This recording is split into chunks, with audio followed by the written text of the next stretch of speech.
Ray Bradbury once told me when I've been to his home that he has all these various pieces of art on the wall and various just beautiful things in his house because sometimes they'll trigger a story idea.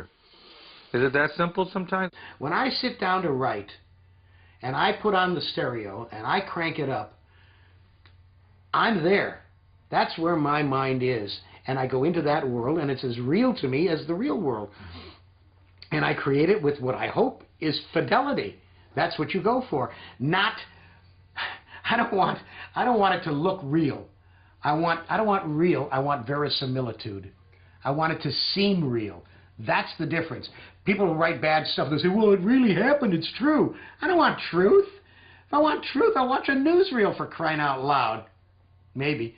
If I want fiction, it's verisimilitude. It is supposed to hold up the mirror of life and turn it slightly so you see things from a new angle. That's what fantasy does. Let's go on to the idea of people who want to be writers. Everyone wants to be a writer. And just to be serious for a moment, do you have advice to people? When you talk about the college kids, they must come up to you and say, Mr. Ellison, we love it, we love it. How do you do it?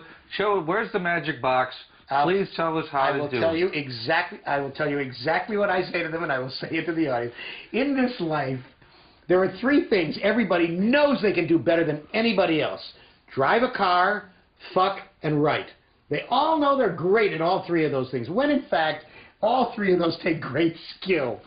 Now, when I do a college lecture, invariably there will be some yo-yo. The most frequently asked question is, where do you get your ideas? And I always give the same answer, Schenectady. And people say, and I say, yeah, there's this idea service in Schenectady. I send them $25 a week, and like clockwork, they send me a fresh six-pack of ideas every week. And invariably, there'll be some asshole who come up afterward, ask me for the address. I know it. So now they'll come up there, and they'll be wide-eyed, and they're like Willie Loman in Death of a Salesman talking to his brother Ben. The secret, Ben, what's the secret? Diamonds, Willie, diamonds. I went into the jungle, hewed an empire out of the jungle with diamonds, Willie, it's diamonds. The answer is, and I give them the truth, you want to be smart, don't read the Bible, don't read the 1 Minute Manager, don't read How to Influence Friends and Make People kiss your ass. What you read is you read the Arthur Conan Doyle Sherlock Holmes stories. You read the entire canon. They're not that many. You read the entire canon, and you will be smarter than you ever need to be, because every one of them is based on the idea of deductive logic. Keep your eyes open and be alert. That's what all good writing says. Wake up and pay attention. Pay attention. Pay attention. That's all it is. That's what good writing is.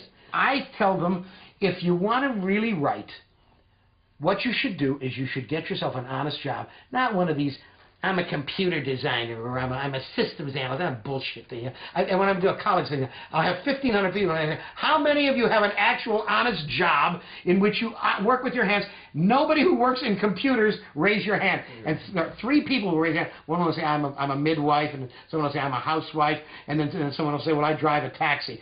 Those are honest jobs. Everybody else is sitting on their giant fat asses, eating junk food, and talking to themselves in isolation, and they think it's wonderful. Wonderful. Oh, thank God I'm going to die soon. Yes, I know you're saying we're grateful too. That for you. Anyhow, the rest of you are laughing your asses off, and you're the ones I'm talking to. Anyhow, I say to them, you promise yourself you're going to do 1,000 words a night. Don't go for more. And always quit when you're hot. Never quit when you're cold. Never finish the scene. If you're going to say, and he went to kill her, and he said to her, stop. Stop, and you'll never have a writer's block. Because if you stop, when you come back to write, you're not cold. You're not starting from a dead stop. This is good advice. This is good writing advice. And it's simple. There's no great secret. Trust me on this. There is no great secret. We do not go into the attic at dead midnight with a chamois bag filled with the knuckle bones of an orangutan and cast the runes and magically come down in the morning with a story. We sit there on our ass and write. It is labor, hard physical labor. When you do it, you sweat it out, you write it well, you cut it, you excise it, then you got something. And you got an actual manuscript in your head, and they don't listen.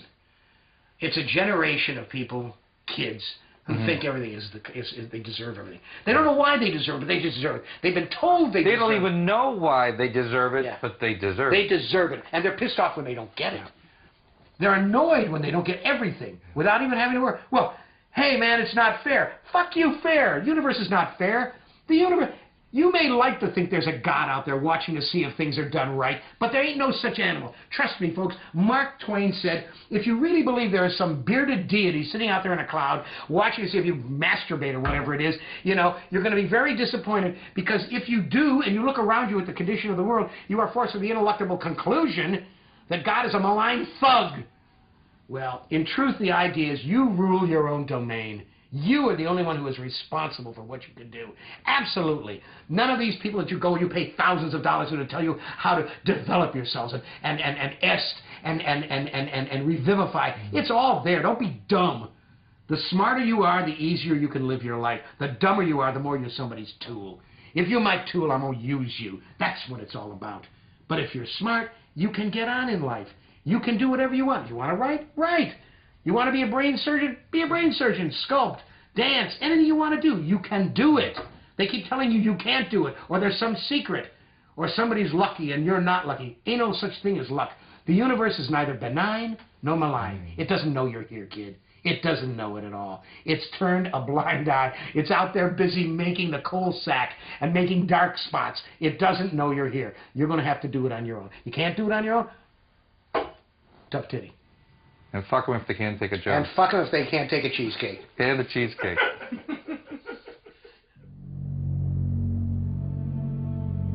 Join me here again, on the wild side of the imagination, where a sense of wonder and a feeling of terror can often intersect. You'll find us waiting here, the Dark Dreamers.